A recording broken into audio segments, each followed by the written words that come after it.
Hey guys, it's Ross Scott on the Space Couch. Today we're joined by the firing Death Star because we're going to see what this has got to say about the super weapons of Star Wars. And here is spread. You see the Death Star there. There it is again from Rogue One. There we see Starkiller Base. And there is a Super Star Destroyer. So let's see what it says. Lots of text to get through. Name: super weapons. Description: weapons of mass destruction. Aim: military victory through unprecedented power. In the never-ending arms race for control of the galaxy, some choose to develop ever more powerful superweapons that outclass anything else on the battlefield. These technological terrors are a display of vision, might, and often hubris.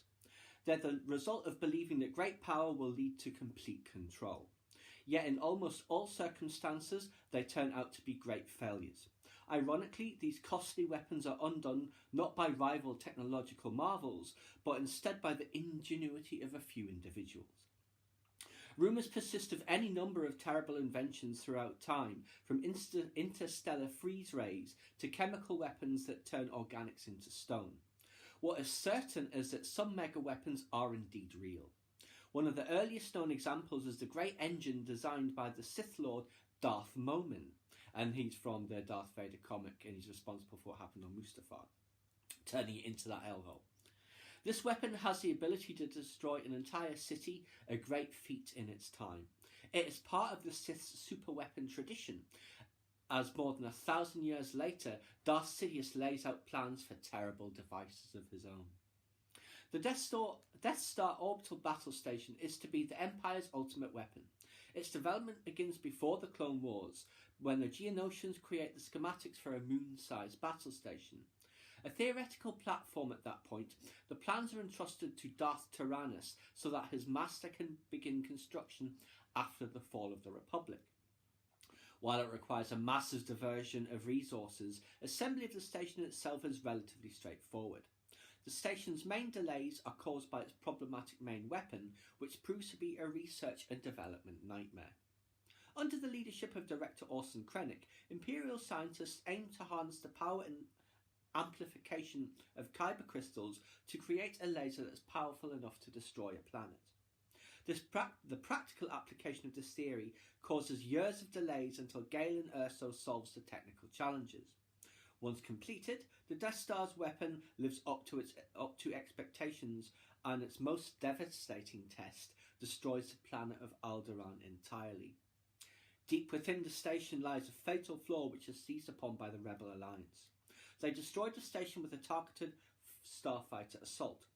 While some in the Empire see this failure as a reason to change doctrine, the Emperor remains committed. Undeterred by history and to the dismay of some in his high command, he begins construction of a second Death Star. The Empire takes steps to ensure the Death Star 2 is better protected than its predecessor. Its reactor floors are rectified, and the station is enveloped in a defensive shield throughout its rushed construction. Before it can be completed, Palpatine attempts to use his precious station to lure the rebellion into a trap, but his scheme fails. The second battle station suffers the same fate as the first. Now, Starkiller Base.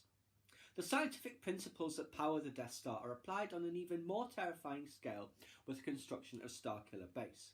There, the First Order converts the planet of Ilum, and there it is confirmed in canon, it is Ilum that became Starkiller Base, harnessing the planet's kyber-rich core to support a weapon that could fire across the galaxy. Charging the laser requires the energy of a nearby sun, which is consumed entirely to power each blast. The First Order destroys the entire Hosnian system, and with it the New Republic fleet, before the Resistance can infiltrate and obliterate the station. Emperor Palpatine's return to the galactic stage brings another superweapon threat. His Sith Eternal fleet of Xyston-class Star Destroyers threatens to deploy across the galaxy armed with precision super laser weapons. These would have decimated thousands of planets had it not been for the arrival of a Resistance-led fleet, and that's obviously the Battle of Exegol. Now, there is a bit here about mega ships, so that'll be the Super Star Destroyer, and I expect I'll probably mention the Supremacy as well. But yeah, just a little look at those pics again. Death Star, two of them together. So let's just see what this megaship's piece is.